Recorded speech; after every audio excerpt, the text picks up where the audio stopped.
Hey guys, welcome to the second video for chapter 17, and in this one we're going to be talking about how the Enlightenment ideas that we discussed in the previous video, how they begin to spread first throughout Europe and eventually even across the Atlantic to the Americas. It started primarily in places like Paris, a lot of these names that we talked about in the last video like Montesquieu and Voltaire and Rousseau. They're very, very French.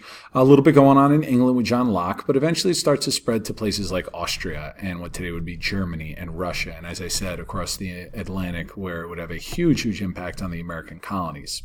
Not everybody was completely accepting of these new ideas spreading, though. And this was largely because these new ideas, they challenged society. They challenged the old order. Same way that the scientific revolution challenged the old order of how, we viewed ourselves within the concept of the universe. This challenged the old order of how government should run and how people should listen to their governments. It specifically challenged the old ideas that kings should rule by divine right. Right? Or that nobles are inherently better than peasants, not just that they're richer, but that they're just, genetically better. Philosophers use reason to try and create what we call just society. Just pertaining to justice, right? What's right and wrong, what's fair for everybody. Divine right, a strict class structure that had oppressed most of the population of Europe for a very, very long time. And now a just society should ensure equality and justice for all people, right? They were using rational thought and reason to justify this. Ideas like this scared a lot of people in power. And in order to stop the ideas from spreading, a lot of writers faced what we call censorship. Now, censorship is the restricting of access to ideas and information. Right? Many governments and church officials tried to do this. Now, censorship nowadays we think of maybe as restricting what can be said on TV in terms of curses or what's considered offensive material, but it can have much more serious political implications if you tell people that they can't criticize the government, right? If there's a restriction on civil liberties such as freedom of the press or freedom of speech. So censorship can be a very, very dangerous thing to a democracy. Back then they didn't have to worry about radio shows or television or anything like that, but books were the main thing that they went after. And books were actually burned. They were banned as well, a lot of these writers. And writers were even imprisoned. In order to avoid punishment, a lot of philosophers found it dangerous to write on a regular basis, and instead they decided to meet in person in order to discuss ideas. These meetings a lot of times took place in salons. Now, these were not, the way that we use salon today in terms of like a place where you go to get your hair done. That's not what we're talking about with salon. They were meeting places of writers, philosophers, thinkers, places where these men and women could get together and exchange ideas.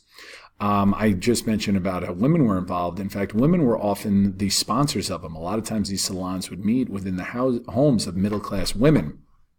And that's where the word eventually would come to describe a place where women's hairstylists would work. Now, all of these new ideas eventually reached the leaders of Europe, and they had a large impact on a few, not all of them, but a few. These leaders were known as the enlightened despots.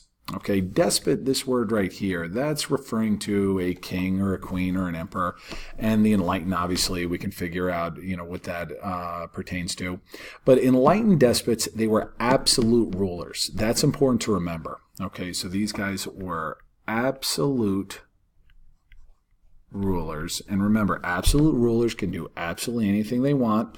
These were not democratically elected officials, but they used their power to bring about political or social change. Now, the first example of this is this guy, Frederick II, or Frederick the Great. Now, he was the king of Prussia. Prussia is this area here that's outlined in red. It's important not to confuse Prussia with Russia. Russia is this much bigger area in green over here. Prussia is a German state. In fact, much of what we consider to be Germany would evolve from Prussia in the 1800s. Now, Frederick here, he saw himself as a servant of the people, and he was a big fan of Voltaire. Now, remember, Voltaire was big on civil liberties, such as freedom of speech and religion, and this influenced Frederick. He allowed a more free press. There were still some restrictions, but he lifted a lot of censorship, and he granted tolerance of all religions. But it's also important to remember that tolerance and, kind of celebrating religions are not the same thing. Tolerant means, all right, we're just not going to outright persecute you. he was quoted as saying, "In my kingdom, everyone can go to heaven in their own fashion," right? So he didn't care if you were Protestant, Catholic, Jew, anything like that. He goes, worship how you want, just kind of, listen to the law. Another example of an enlightened despot is Catherine the Great. Now, Catherine the Great was the Empress of Russia, as I said, the big green area over here. Politically pretty ruthless person, but she was also a fan of Voltaire and was a fan of kind of implementing some of the reforms that he talked about, like abolishing torture, right, especially for political prisoners. He said no more whipping them and, burning them and things of that nature. And like Frederick, she also granted religious tolerance in Russia. Her reforms were somewhat limited. She never had any intention of ever really giving up power, but, it was something. And lastly, there was Joseph II of Austria. Austria is this area in here, right? Kind of a joint land ruled by that family, the Habsburgs. He granted religious equality for all Jews and Protestants. He also ended government censorship completely in the press and even abolished serfdom. I remember serfs were those poor peasants who were tied to the land. They had no way of moving up. He said, get rid of that. If they're going to be poor peasants, one thing, but got to give them an opportunity to own some land and improve their lives. Even though he was generally seen as the most radical of the enlightened despots, most of his reforms were canceled out by monarchs after he died. So it is a little frustrating, but it also was emblematic of how in Europe you didn't see large-scale reform until later. Where you did see some serious reform was, as I mentioned, across the Atlantic Ocean in the American colonies. We'll discuss that a little bit in class, but as I said, that's not going to be a focus of this lesson or this chapter because it's not going to be on the regions. You guys will learn all about the American Revolution and the effects that the Enlightenment had on it in a lot more detail next year in 11th grade. All right, so that actually kind of wraps things up for Chapter 17, the Enlightenment. An important chapter, discussing a lot of important ideas and changes, but a fairly quick one. And even though we're not going to talk about the American Revolution, the next chapter we're going to talk about a very important revolution that came about because of the Enlightenment in Europe, and that will be the French Revolution.